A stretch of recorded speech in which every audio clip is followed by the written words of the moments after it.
Jadi ini adalah Toyota Race GR Sport 1.0 Turbo tahun 2021. Jadi Race ini adalah SUV terkecilnya Toyota ya, dan dia itu jadi saingannya Daihatsu Rocky yang jadi kembarannya juga, atau Nissan Magnite sama satu lagi Kia Sonet. Nah, dia ini punya beberapa tipe. Yang jelas yang ini adalah tipe yang 1000 cc turbo, dan di bawahnya itu ada yang tipe 1200 cc non turbo. Dan di atasnya dia lagi ada yang 1000 cc turbo dan pakai TSS atau Toyota Safety Sense. Oke, ngomongin soal harga, jadi dulunya itu pas baru keluar dia ada di harga 280 jutaan lah untuk yang tipe ini ya, yang tipe non TSS. Nah, sekarang ini bekasnya yang tahun 2021 ini ada di sekitaran 250 jutaan.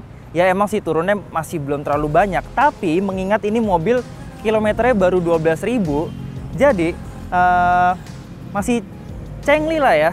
Dia tuh masih dapat free jasa servis sampai kilometer 50.000, atau masih dapat garansi mesin sekitar 2 tahun lagi gitu.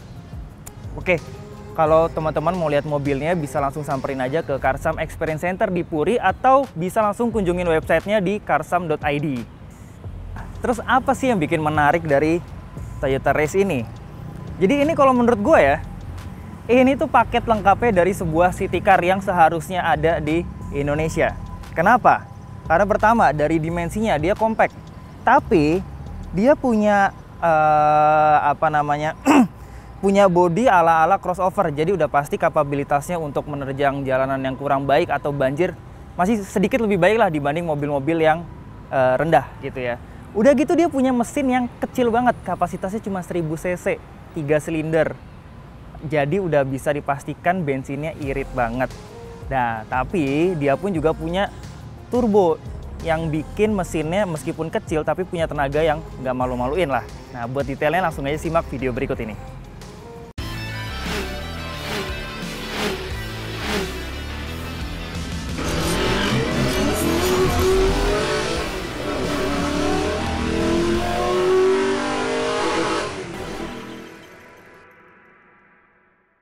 Nah, ngomongin soal eksteriornya, yang bagian yang paling gue suka tuh yang bagian depannya ya. Lihat ya, dia bagian depannya tuh agak-agak mengotak, dan lihat kap mesinnya juga keker banget. Padahal ini mobilnya kecil gitu ya. Dan ini yang gue suka juga di bagian lampunya nih.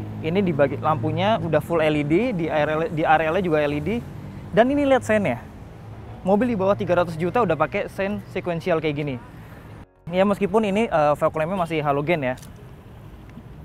Dan ini kalau misalnya teman-teman lihat ya race di jalanan gitu ya, untuk ngebedain mana sih yang tipe TSS atau bukan, lihat aja di bagian kacanya. Jadi kalau di bagian kacanya situ ada kameranya, berarti itu yang TSS atau yang Toyota Safety Sense. Kalau ini nggak ada, ini yang tipe di bawah TSS-nya. Dan di sini kalau kita lihat grillnya juga gede banget. Dan ini ya tampang depannya ini yang bikin dia beda banget sama versi Daihatsu-nya yang Rocky. Dan ini karena dia versi yang GR Sport, makanya cukup rame ya desainnya, karena dia banyak ditambahin sama aksen-aksen body kit gitu ya. Apalagi di sini dia juga ada merah-merahnya. Kalau secara tampilan luar sih gue jujur lebih suka yang tipe non GR Sport. Nah, ke samping. Ini di bagian samping juga yang bikin mobil ini kelihatan crossover banget atau SUV banget. Ya, bagian bodinya yang mengotak.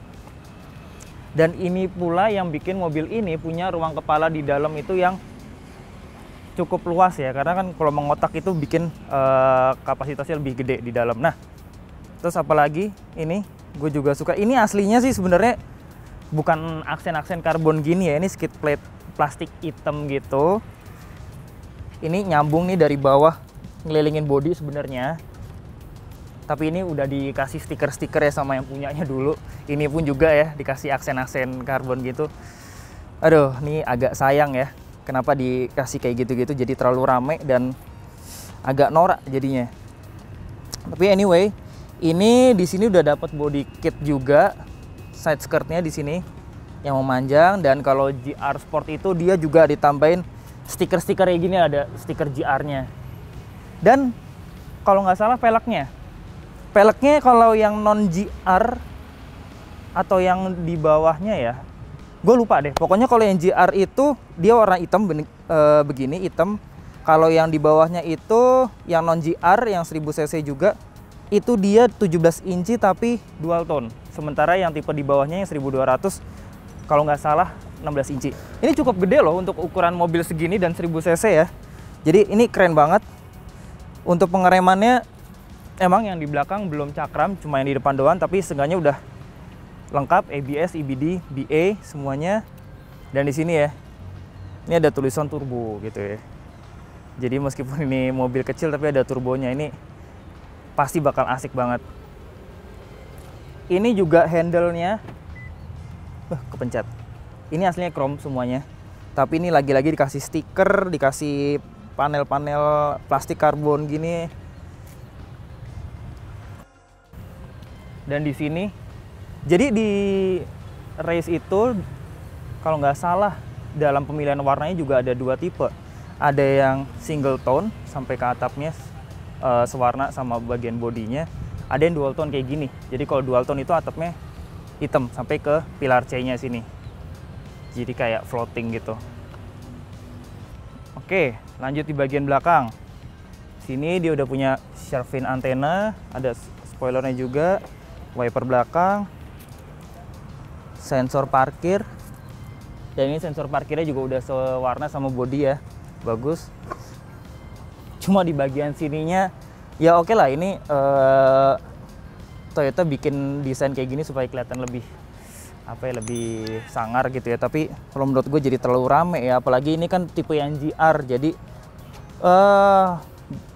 rame banget di bagian sininya. Gue kurang begitu suka. Nah ini lampunya dia udah LED untuk lampu senjanya, lampu belakangnya, stop lampnya. Tapi sayangnya untuk lampu sen sama lampu mundurnya dia masih halogen. Ini udah ada kamera parkirnya ya di belakang ya. Oke, jadi meskipun dia itu pakai mesin turbo yang biasanya butuh bahan bakar yang punya ron lebih tinggi gitu ya, dia ternyata bisa minum Pertalite. Jadi di buku manualnya pun juga nggak apa-apa untuk minum Pertalite. Jadi ya ini oke banget buat dipakai harian. Nah lanjut kita lihat bagasinya. Jadi mekanisme pembuka bagasinya, dia ada tombol elektris ya, meskipun emang belum elektrik backdoor, power backdoor. Oke, tapi ini dengan mobil dimensi yang sekecil ini, kapasitas bagasinya cukup oke menurut gue. Dan ini parcel shelf-nya, dia bahannya kain ya. Kalau biasanya kan bahannya yang keras gitu bisa ditaruhin barang-barang, ini enggak. Ini bener-bener kain. Dan dia, tapi enaknya ini parcel shelf-nya bisa disimpan karena dia bisa dilipat-lipat seharusnya ya. Nah ini jadi ya nggak tahu loh gimana ngelipatnya, karena di sini emang di instruksinya diliatin ini bisa dilipat. Nah cuma gue nggak ngerti gimana cara ngelipatnya, dan kita bisa taruh di bawah pas lagi nggak dipakai. Oke, ini kita simpan dulu. Nah sini, ini bibir bagasinya oke, cukup gede karena dia desainnya agak mengotak gitu ya. Meskipun dia pas di bawahnya sini agak ngebulat, jadi untuk bawa barang gede juga agak susah, jadi harus dari atas. Dan ini dia punya ban serep yang full size nih, tuh. Dan ini lantainya juga dia bisa dibikin 2 tingkat. Jadi kalau butuh naruh barang yang lebih tinggi, ini kita taruh aja yang di paling bawah. Nah, ini tuh, ini bisa nambah sekitar ya mungkin sekitar 5-8 cm lah ya ininya. Nah tapi kalau buat naruh barang-barang yang nggak terlalu gede, ini bisa dibikin rata sama bibir bagasi, jadi bisa di slide. Oke, kalau mau lebih gede lagi, ini bisa diratain sama lantai. Oke, tinggal tarik aja, luas di sini, dorong, dan langsung luas banget. Habis ini kita bahas soal mesinnya.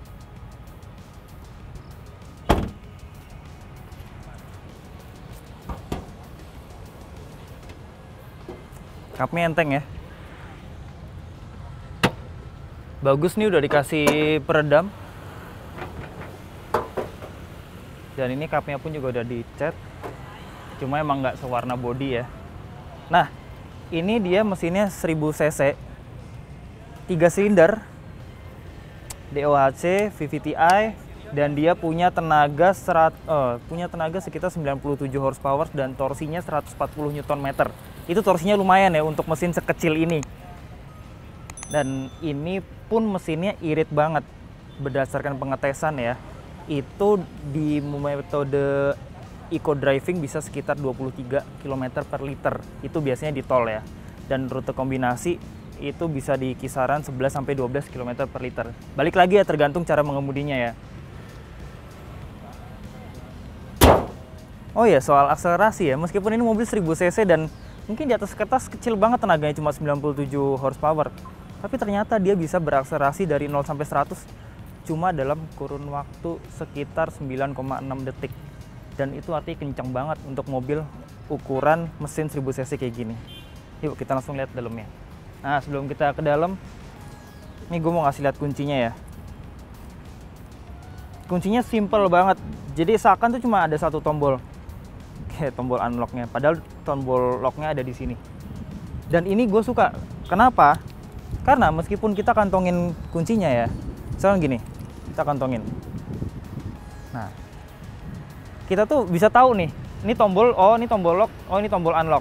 Jadi kalau kita mau ngunci mobilnya, udah kita nggak perlu ngeluarin kuncinya lagi. Kita udah tahu nih, tinggal tekan, kita tinggal ngeraba logo Toyotanya aja. Oh ya, ini tombol lock. Jadi gampang.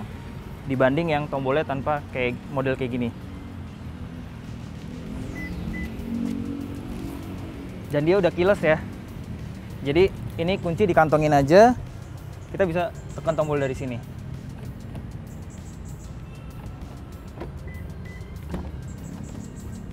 Oke, sekarang kita udah ada di dalam si Race GR Sport ini. Pertama, soal desain dashboardnya ya, ini gue suka. Ya meskipun ini sebenarnya panel-panelnya udah diganti ya, entah diganti atau di stikerin ini sama yang ala-ala karbon gini. Ini jelek banget sih. Ini aslinya warna silver nih aksennya nih.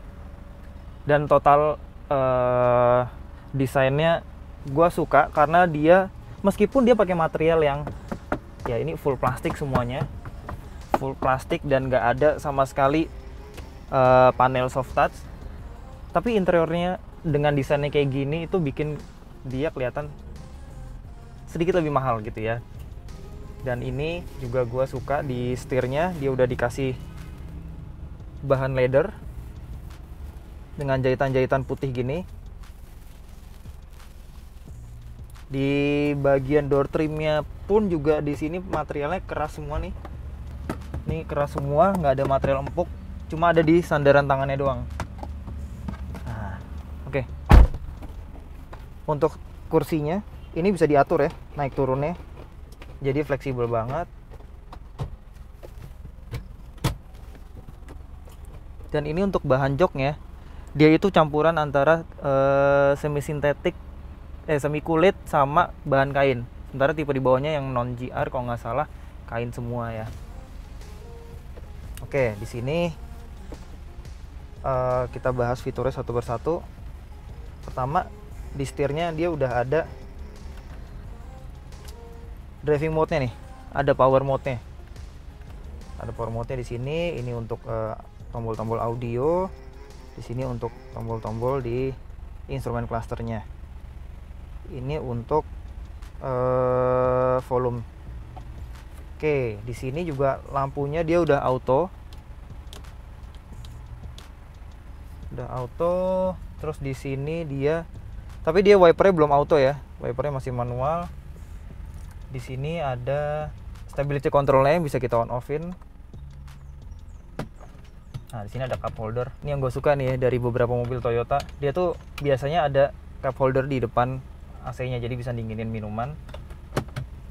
Nah, yang paling keren di mobil ini ada di instrumen clusternya nih, karena mobil di bawah harga 300 jutaan udah dapat instrumen cluster LCD full screen kayak gini. Ini 7 inch. Dan ini Keren ya, ini bisa kita ganti-ganti temanya. Bentar, sebelum ganti-ganti tema, ini rasa 3 silindernya kerasa banget ya. Jadi getaran di sini, di setir. Ini kalau kita mulai perlahan digas gini, kerasa banget gitu. Oke, lanjut. Kita coba lihat desain dari instrumen clusternya. Jadi ini desain temanya, tema dari instrumen clusternya kita bisa pilih-pilih nih. Ada 4 tema. Nih kalau di tema yang pertama kayak gini. Nah, keren ya. Tema yang kedua kayak gini. Tema yang ketiga kayak gini. Dan ini yang keempat. Gila ya. Oke. Terus ada pengaturan apa lagi? Oh, jadi pindah ke tengah settingsnya kalau kayak gini. Ini juga cukup banyak pengaturannya.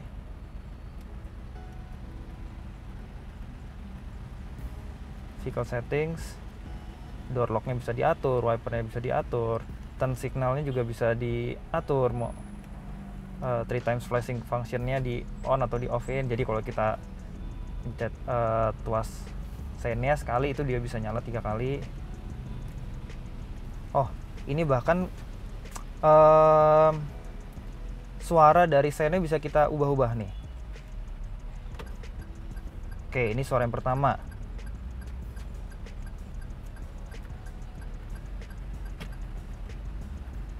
Ini yang kedua. Nah, keren ya. Ini juga nih opening sound volume-nya lah. Oke. Dan masih banyak lagi. Kita nggak usah sebutin satu persatu lah ya. Oke. Sisanya di sini ada apa namanya? Steering angle instrumennya. Nah, jadi bisa ngeliatin kemana ban lagi bergerak arahnya. Ini kayak di Fortuner ya kalau nggak salah. Oke, ini setirnya bisa di tilt aja, tapi belum bisa teleskopik ya. Oke, tapi segini udah cukup enak ya. Dan dia visibilitasnya juga bagus karena ini kacanya cukup gede dan ini dashboardnya juga kecil gitu ya, nggak terlalu panjang. Kacanya juga cukup tegak, jadi oke lah visibilitasnya. Apalagi kap mesinnya juga tinggi kan, jadi untuk acuan ke depan tuh kelihatan banget. Oke, di sini udah ada pedal shift juga. By the way, ini transmisinya CVT dan dia ada Tiptronicnya, bisa diubah dari sini perpindahan giginya maupun dari pedal shiftnya. Nih, keren ya. Ada pedal shiftnya. Terus habis itu di sini udah ada airbagnya. Di sini kalau yang non TSS itu cuma 2 di kanan dan kiri, sementara yang TSS itu ada 6 sampai di curtain dan di jok. Oke, di sini juga gue suka ada indikator untuk seat belt bagian belakang, lengkap nih ya. Jadi kalau dia nggak pakai seat belt juga bisa kelihatan di sini. Ini spion tengahnya belum elektrokromatik. Oke, sini ada vanity mirrornya, tapi belum ada lampunya. Ini lampu-lampunya masih halogen semua ya. Oke, di sini AC-nya udah digital, udah auto climate control. Kita nyalain dulu. Nah, dia belum ada defroster kaca depan, belum ada defogger juga di kaca belakang. Dan ini yang gue suka ya, detail-detail kecil kayak ini nih, lampu ambient lightnya nih warna putih gini nih. Nah, ini mungkin nggak tahu di kamera kelihatan atau enggak. Ini hal-hal kecil tapi bikin mobil itu kalau malam kelihatan mewah gitu. Nggak cuma di sini tapi di bagian kaki. Nah, nih bagian kaki ini juga. Ini nggak tahu ya, ini bawaan atau aksesoris ya. Tapi kayaknya sih bawaan ya. Ini di bawah kaki sini udah ada. Nah, cuma sayang dia emang rem parkirnya masih model kayak gini ya, belum elektris. Sini ada soket-soket ini untuk chargernya. Sini masih USB biasa ya, belum USB-C. Oke, audionya. Ternyata di audionya belum ada Android Auto atau Apple CarPlay. Jadi ya, ini masih boleh dibilang standar lah ya. Cuma ada Bluetooth, radio, USB, dan lain-lain. Sama paling dia pakai mirroring aja di sini. Dia belum kayak Kia Sonet ya yang segitu canggihnya dan ada premium audionya, ini nggak ada sama sekali. Oke, jadi itu aja. Terus untuk laci-laci penyimpanannya, storage-nya, ini di sini ada buat cup holdernya, sama yang kayak di bagian kanan, di depan AC juga, jadi bisa buat dinginin minuman. Di sini, terus di sini juga ada kecil banget di kanan dan kiri. Terus di bagian tengah sini, dan ini bagusnya udah dikasih pelapis bludru kayak gini nih ya. Jadi kalau naruh barang nggak terlalu berisik gitu ya. Oke, habis ini kita langsung ke bagian baris kedua. Oke, jadi ini yang tadi adalah posisi mengemudi gue ya. Dan ini ruang kakinya kita masih bisa dapat segini. Ini cukup luas. Dan ini pun kalau kurang luas kakinya masih bisa diselonjorin ke bawah, dan ini masih cukup oke. Dan ini enaknya, ini joknya empuk loh, empuk banget. Dan dia bisa nopang sampai bagian ujung paha nih. Ini enak banget sih ini joknya. Oke lah untuk ukuran mobil kayak gini. Dan ini door trimnya masih mirip sama model yang di depan. Dia plastik keras semua. Kalau yang di depan tadi ada sedikit panel soft touch-nya di bagian armrest-nya. Ini nggak ada sama sekali nih. Jadi bahkan di bagian armrest ini juga plastik keras sampai ke bawah semua. Nah, ini salah satu keuntungan yang tadi gue bilang ya. Karena ini mobil dimensinya agak mengotak, ini jadi ruang kepalanya masih cukup luas nih. Dan ini headrest-nya bisa dinaik turunin. Oke. Dan oke. Terus di sini juga kita masih bisa recline nih sandarannya. Ini posisi paling tegaknya segini, posisi paling rebahnya segini. Ya nggak beda jauh lah, tapi seenggaknya ya masih bisa lah untuk disenderin sedikit ya. Nah, oke lah segini. Nggak ada armrestnya. Oke, terus di bagian tengahnya dia juga dapat headrest juga, dapat seat belt juga 3 titik. Dan di sini panel tengahnya ini ada, cuma kecil banget, nggak terlalu ngeganggu. Dan di sini pun juga kita masih dapat soket 2,1 ampere nih. Ini soketnya USB ya. Jadi bisa langsung ngecharge. Oke. Nah, ini di tengah pun juga masih empuk banget joknya. Jadi ini pasti masih nyaman buat penumpang di baris tengah ini. Di sini sayangnya nggak ada tempat penyimpanan, sementara yang di kiri ada. Dan dia udah dapat ini juga ISOFIX nih di kanan dan kiri. Jadi udah cukup lengkap ya. Oke, gitu aja. Oke, jadi sekian review dari gua soal Toyota Race ini. Gimana menurut teman-teman soal mobil ini? Apakah worth it untuk dibeli? Silahkan komen di kolom komentar. Sampai jumpa di video-video berikutnya.